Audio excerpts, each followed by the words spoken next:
thinking about doing a weight loss surgery, whichever one you're considering, and bariatric surgeons are telling you all these reasons why they're so much better than a GLP-1, well, in today's video, we're going to talk about these reasons that they're spouting off, and then we're going to get to the bottom of the truth that you're not being told. Let's watch this clip. Here are 3 advantages of bariatric surgery compared to GLP-1 medications. And let me preface this by saying I'm a bariatric surgeon. Here are 3 advantages. Number 1, weight loss surgery has better weight loss outcomes. Typically, patients who have weight loss surgery lose 25 to 35% of their body weight, sometimes more. Patients who take GLP-1 medications typically lose 15 to 20% of their body weight. So right off the bat, we're hearing from a bariatric surgeon. So we need to understand the inherent bias that goes along with that. So first things first, people lose more weight with bariatric surgery. But what you're not being told is, yes, you may lose more weight, but you may lose that same amount of weight with a GLP-1, and you're not permanently altering your body in any way. It's also good to note that some people who have various bariatric surgeries end up losing a ton of weight, and then they're very, very challenged at keeping a healthy weight because of complications from surgery. So it's important to understand that everything has risks, but if you're trying to compare apples and oranges, there's not going to be a whole lot of overlap there other than the fact that they're both fruit. So when you have extreme side effects when it comes to bariatric surgery, for example, I have a friend who has permanent hypoglycemia, which she has to battle every single day, and now utilizes a GLP-1 to maintain her weight loss. There are multiple people that have to go back and have multiple surgeries to correct problems that happened from the original surgery. So bariatric surgeons have this really bad way of kind of making it seem like one and done, when in actuality, there's a lot that can go wrong.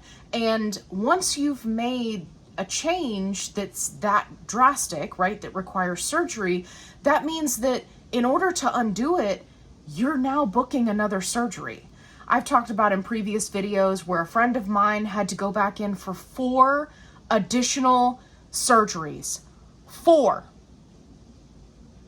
Where she was scrambling to find, family members to take care of her children. Her spouse was having to, take time off work to then take care of her. Like, it was bad.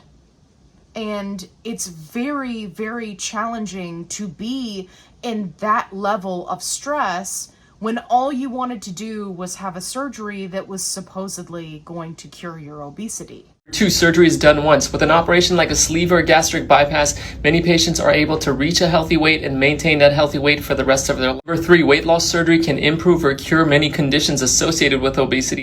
This is a point that a lot of bariatric surgeons make about, some people don't want to be on a medication for their entire lifetime. So I actually have a multi-part video where I interviewed people who got on a GLP-1, lost a significant amount of weight, and then came off of a GLP-1 and were able to maintain that weight loss. Some of them were type 2 diabetics, some of them had other conditions like PCOS, Hashimoto's, thyroid conditions, you name it, they had it. So it really is based off of the individual. But bariatric surgeons like to make it like a one size fits all, right? Like, if you come off the meds, you're going to gain the weight back. I think that in the future, we will have more information on this and more studies and be able to see what is the criteria in which people can lose the weight on a GLP-1, come off of a GLP-1, and maintain that weight loss. I personally think, and this is just my opinion, that it has a lot to do with having to reset that set weight. Your body gets used to being at a certain weight for a certain amount of time. And when you reset that weight, that set point, Your body is not working quite so hard against you to get you back to that higher weight. But like I said, I think there will be more studies on this in the future. Bariatric surgeons like to throw out this idea that bariatric surgery is a cure. Now, I don't know about you, but as someone who was previously 285 pounds, it didn't seem like a cure to me to have a surgery, potentially have complications from that surgery, and then spend the rest of my life wondering every time I eat if I'm gonna shit myself. I just watched a young lady who is 8 weeks out post-surgery, and she says that she is so angry at herself for having bariatric surgery because now every day, every meal, every time she eats something, it's, like this dumping syndrome where it immediately is going through her. And she talked a lot about how that really messes with your mind. Imagine you're out with friends, you're out with family, or you're just out by yourself and you're shopping and you got to get that protein in. So you have yourself, half of a protein bar, and the next thing you know, you're running to the bathroom, praying that you make it. I don't think that that is a cure. To me, in my opinion, that is exchanging one problem for another. And does this happen to everyone? No. And I'm not claiming that it does. But it happens to enough people that, especially for somebody like myself, it was enough for me to go, you know what? Forget it. I'd rather be fat. And that's why I never did bariatric surgery or any of the other bariatric options. The other thing about them, throwing this out as a cure is, if it was a cure, why are people who've had bariatric surgery, why are they now getting on a GLP1? And I don't know if you heard that lightning. Oh, that was serious. So if bariatric surgery is a cure, then why are people who've had the surgery now getting on a GLP-1? Why are there people on TikTok who are making their entire channel about previously being a bariatric patient and gaining the weight back, and now they're on a GLP-1? You can't just throw out the word cure if it's not true. And there, again, have been enough people for us to really take a step back and go, you know what? There's more to this than just, hey, let's cut them open and rearrange the guts. There's a lot more that's going on. People in the bariatrics community, they talk about how a year later, 2 years later, the hunger, the food noise, the obsessive food tendencies come back. So it's not a cure. Now, you have to decide on a personal level if it's a good choice for you. But I highly, highly recommend that you do your research before having any bariatric procedure, because the beauty of a GLP-1 is if you start having extreme side effects, or you just have side effects in general and you decide, I don't want to do this anymore, guess what? You can stop taking it. If you have bariatric surgery and you decide, I don't want to do this anymore, I don't want to feel sick anymore, I don't want to deal with low blood sugar and constantly, malabsorbing vitamins and minerals and fighting against it and having to work to keep track of every little thing and all of the complications that come with it, guess what? You're stuck with it.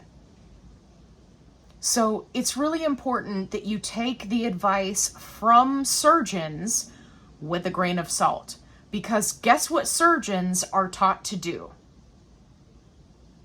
Perform surgery. And then they have these ideals of grandeur where they're like, yes, this surgery that I perform is a cure. And then when you show them a video of somebody on TikTok crying because they can't keep food down, they're 6 months post-op, they're wasting away because they're essentially starving to death, but all they think about is food because the food noise is not gone, then they want to be like, well, sometimes things happen. So it's important for you to think about, if you had to deal with those feelings, if you had to deal with those complications, could you handle it? Or would a GLP-1 be a better option for you? And if something goes wrong, you just stop taking it. I hope you've enjoyed this video. If you did, give me a thumbs up. If you are someone who previously had bariatric surgery and you are now on a GLP-1, please drop down into the comments and provide helpful insight, because a lot of people who are going to be coming to this video are trying to choose between one or the other. And I find that a lot of the resources out there are so pro bariatric surgery, and these surgeons are making these TikTok videos and flooding the market with all of this, really extreme positive praise, but nobody's talking about the downsides. And I feel like they're just not doing patients justice by not giving them a full picture. So if you have had bariatric surgery and you are now on a GLP-1, please drop down into the comments and tell people your experience. The good, the bad, the ugly, what you wish you had done. Are you happy where you are now? Please let them know in the comments below. If you haven't already, subscribe. I'd love to have you along for the ride. If you are considering a GLP-1 or you're already on one and you're looking for help, definitely jump over to my various playlists. I have funny videos, I have tips and tricks, and everything in between that can help you on your health journey. And as always, be kind, rewind.